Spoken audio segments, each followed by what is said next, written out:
there are kind of three things that that anxiety causes when we look at it in a nutshell. And the first one is that it is uncomfortable physical feelings. Okay, so what happens is the individual perceives these feelings to be a threat. And so what happens is because what people don't realize is the more that we experience certain types of feelings which create emotions, we are programming the body. And so then the body becomes attuned to these types of feelings, and then over time, it equates those feelings to whatever the thought is that you have been having.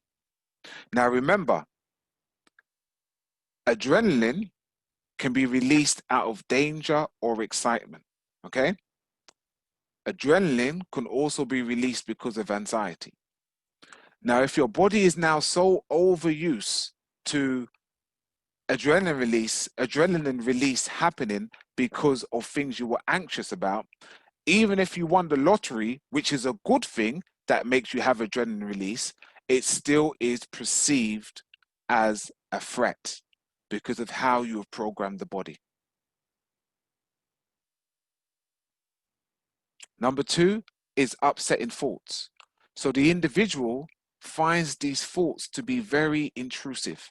So one of the things that I often say to people is that there's such a view and a mindset that every thought that we think is truth, and that is not the case.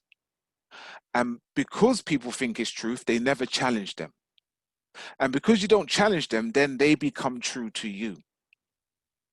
And so it's very important. I say to people, if you think of your thoughts as another individual, and so whenever you're having this thought, you may need to have a conversation with that thought and challenge it, just like you would someone who was coming and saying to you, you're worthless. If someone came up to you and said you're worthless, you wouldn't just sit there and take it, would you? You go, don't tell me that. No, I'm not. But when your thoughts tell you that, you receive that as truth. And so thoughts become very intrusive if we allow them to continuously to do that. Your thoughts can become your worst bully. And so we have to learn to challenge our thoughts, especially when they're saying things that ain't true. But it's these upsetting thoughts that can be very intrusive and causes anxiety. And the third thing is distressing emotions. And one of the things that I found in my research around emotions is that the more that people try to suppress them is the greater they become. And whatever you try to suppress, because emotions, they're not bad and they're not good, they just are. And they're a part of life to help us to understand what's really going on within us. Now, if you try to suppress them, they're always going to want to come up. And the more you suppress them is the bigger and the stronger they become. And the thing is, they never give up. But we get weary and tired. And so over time, they will start to come out sideways in situations that we didn't expect.